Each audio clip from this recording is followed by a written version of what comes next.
Hello, one and all people of YouTube. Welcome to the countdown of the top 25 most cancerous songs on YouTube. These are the songs that are not necessarily the most terrible sounding, but are so cringeworthy, so poorly made, so annoying, so juvenile, or just so weird beyond comprehension that they must have undoubtedly caused mutations in people's minds and bodies. The songs on this list may shock you. They may even horrify you. But I maintain that I am not responsible for any psychological or physical damage following close viewing. Anyhow, the rules of the list are as follows. Any song on YouTube in any form is eligible, and I'm going to keep entries at one song per artist. God. A song must be particularly bad, strange, or obnoxious to be on this list, but I'm trying to keep songs by famous mainstream artists to a minimum on this one, since the songs on this list are distinguishable by how uniquely awful they are. Other than that, anything that constitutes any sort of melody is eligible. And yes, this is YouTube. There are millions of videos on the site at any time, so of course I have probably missed thousands of good candidates, yada yada yada. So, on with the countdown. Number 25. It's a fair guess to assume that you're one of the 1.3 billion people who have seen or heard Sia's smash hit, Chandelier, and I think that we can all agree that whether you're a fan of electropop or not, on artistic and performance merit it is very well made. Now imagine you have the exact same song, except you have these two different guys splitting up the vocals between them. Oh, actually it's just the same guy all the way through. It's a popular Twitch streamer called Spoonerism. He's just made an alias and a different voice for himself. So, you have one of them who is trying really hard to sound like a woman singing. Will I learn? I push it down, push it down. Then you have the other one who is just him shouting in his normal voice at the top of his lungs. 1, 2, 3, 1, 2, 3, drink. 1, 2, 3, 1, 2, 3, drink. Throw 'em back till I lose count. I mean, it's basically what you'd expect from someone singing in the shower by himself or with a friend at a sparsely populated drunk karaoke night. Only much, much less loud. I'm gonna swing from the chandelier. I can at least admire the effort by the first guy to sound like Sia, you know. Kudos for trying. In all seriousness, this is low on the list because this is an obvious piss take. I like to think that Spoonerism was just drunk or high or both and pretending that he was on American Idol, although I feel that we'll never really know for sure. I mean, when you look at it that way, it's hilarious. It really is. It just kills your brain cells or makes you have an aneurysm from the excessive sound vibrations. All I wonder is, how many neighbors did he wake up while recording this? Number 24. Speaking of talent shows, thousands of prospective auditioners enter singing contests every year thinking that they will be the next big thing. Not unlike many of those people, you have a group called Jam. With an H. The H should emphasize jam. We've been jamming together. Okay. Okay, let's just see how good you are. Ra ra rumma rumma ga ga ooh la la. One show about romance. Oh, wow. So I think that there are very many questions here that need to be answered. In case you haven't heard, Jam was an X Factor act from Britain some years ago who covered Bad Romance from Lady Gaga, and I can quite honestly say, in terms of sound quality, they were worse than any other act I have ever seen, and this is definitely saying something. You don't remember me, These three people, Gizella, Ataza, and April, their names are.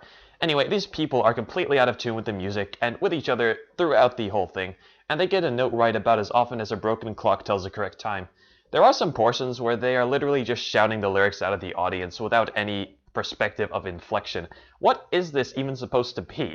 I want your love and I want your revenge. You and me could write a bad. And they don't sound that great in the solo sections either.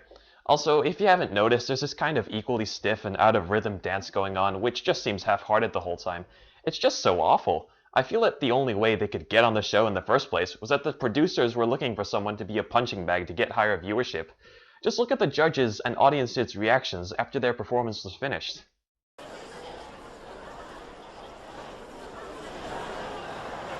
How was it? Someone had to say it. Now, why are they so utterly garbage, you might ask? You've been practicing on the internet as well? Yeah, over A bit, yeah, over the phone and like on Skype. So you've been rehearsing over the phone and on Skype? Wow. Well, that explains a lot. Seriously, let's just all hope that they never get together again. Who thought this was a good idea? Why did nobody tell them that maybe they have no talent? Did they just get money from the producers to appear, or were they just so fame-hungry that they just wanted to attract negative attention?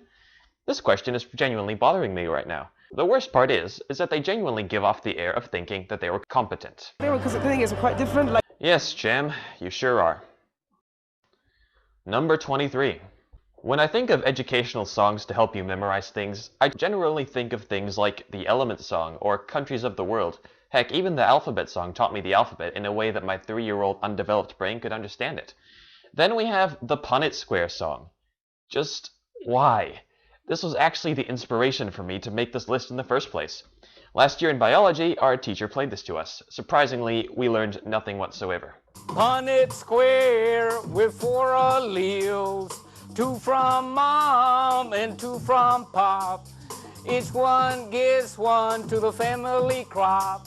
You get that, virtual world? The song itself is sung by some 60-something guy trying to look cool to impress the youth of today. Rad sunglasses, dude. Honestly, during the song, he sounds like he really does not want to be there. Then there's this cheesy and half-hearted dance music that accompanies him, randomly pointing around the board. I don't even have such a problem with the lyrics as with the delivery. The lyrics would be catchy enough to serve their purpose of memorizing. But just who does this guy think he is, and why is it performed so slurredly and off-key? It's like he's missing a chromosome. Get it? Genetics jokes. Now, if you look on his website, he's actually made more of these things, and he's not shy about it either. All of his songs are there ready for you to actually purchase.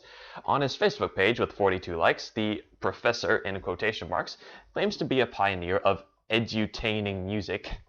Gee, Paul, haven't heard that one before. Anyway, the song is still a pathetic excuse for both education and entertainment on any level, and induces enough cringing to cause a muscle spasm. That being said, Paul, keep following your dreams. I'm glad someone is out there who thinks you're doing a good job. Number 22. This is a song which I have never fully understood, and it's just such an odd phenomenon that out of all the ways someone could make a song, this is how they chose to do it. Rock and Roll McDonald's is apparently supposed to be a social commentary. You have this guy called Wesley Willis in 1995 who made this thing.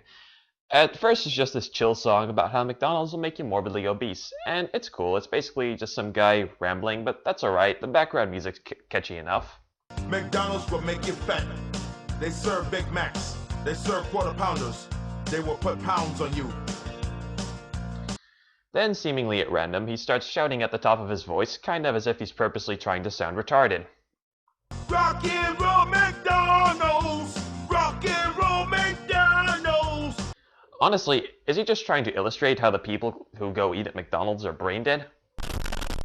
Why is it that half the song is just him shouting Rock and Roll McDonald's?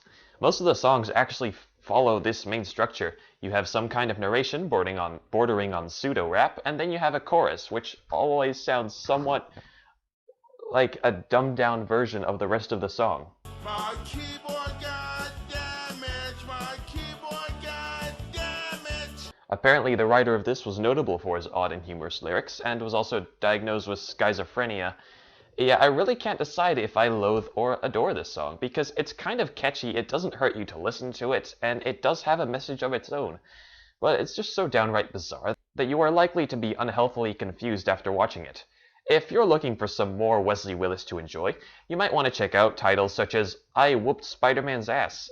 Screw it, I'm done with this one. All the same though, respect to the guy for not letting schizophrenia get in the way of doing what he liked. Number 21. Is it a good thing to be proud of your country? That depends on what it is, but if you are from Singapore and your government puts out cheesy national songs to remind you to be patriotic, I'd wager that for many that would have the opposite effect. One Singapore is a perfect embodiment of this.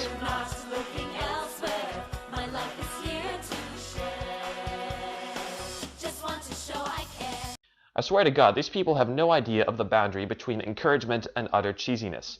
You could not get more cliché if you tried, with the lyrics, the happy children in the video, the people of all races and religions smiling brightly at the camera, and everyone just living together in harmony. On top of that, I kid you not, literally every line in this song has been said before in the context of a common motivational trope. Just got started, and I'm excited. It may not seem all perfect, but you know what?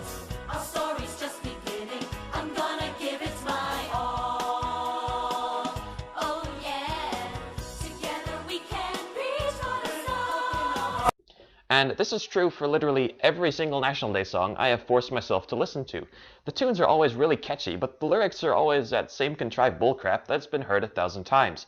I don't know about any other government that creates these songs for their people in such a cringeworthy manner. One more thing about One Singapore, in the middle of the song it randomly cuts to these three 12-year-olds rapping with some of the most strained lyrics and delivery I have ever seen with any rap ever. Yo, I may look like I'm just a tiny thing. Here I am, I can bravely sing. For sure, I'm gonna give you my everything. Like how I play when the recess bell rings. I'm gonna give it my all. Cause this is my home. It's completely out of place, and even Singaporeans in the end found something to complain about with this one. I feel as if the only reason the government can get away with this is that these songs do tap into the sense of patriotism that Singaporeans have. But what really annoys me is that these portraits seem to be false and misleading. Singapore is actually a country that imprisons teenagers for hurting religious feelings. How about the death penalty for possession of drugs? How about a censored press and a corrupt government? It's sad that even a cheesy song is enough to keep the population at large from doing something about the problems there. Go Singapore.